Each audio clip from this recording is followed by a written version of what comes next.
എന്തുകൊണ്ട് തോറ്റു എന്നതിലെ ഉത്തരം ഇപ്പോൾ കണ്ടെത്തുകയാണ് CPM. തദ്ദേശത്തിലെ പരാജയത്തിന് കാരണം ശബരിമലയിലെ സ്വർണ്ണക്കൊള്ളയും മറ്റ് വിവാദങ്ങളും എന്നാണ് CPM സംസ്ഥാന സമിതിയുടെ വിലയിരുത്തൽ. PM ശ്രീ പദ്ധതിയിൽ ഒപ്പിട്ടതും സംഘടനാപരമായ വീഴ്ചകളും തിരിച്ചടിയായെന്നും സംസ്ഥാന സമിതി അംഗങ്ങളുടെ വിമർശനം.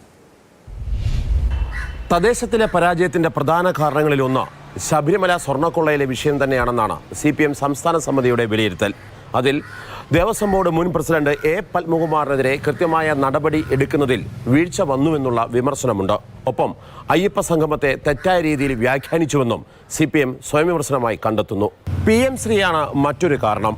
PM ശ്രീ പദ്ധതിയിൽ ഒപ്പിട്ടത് CPM BJP കരാർ എന്ന തരത്തിലേക്ക് വ്യാഖ്യാനിക്കപ്പെട്ടു. ഇത് തടയുന്നതിലുള്ള ശക്തമായ പ്രചരണം ഉണ്ടായതുമില്ല. ശബരിമലയിലെ പാരടി ഗാനം പാരയായെന്നാണ് മറ്റൊരു കണ്ടെത്തൽ.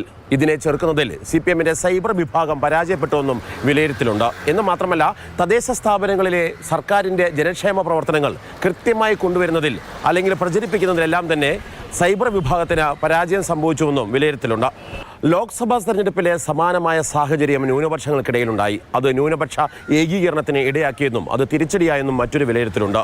എന്ന് മാത്രമല്ല, പാർട്ടിയുടെ പല ഭരണപരിഷ്കാരങ്ങളും ജനങ്ങളിലേക്ക് എത്തിക്കുന്നതിൽ വീഴ്ചയുണ്ടായി. തദ്ദേശപരമായിട്ടുള്ള ഈ വീഴ്ച പരിശോധിക്കണമെന്നും സംസ്ഥാന സമിതിയിൽ വിമർശനമുയരുന്നു.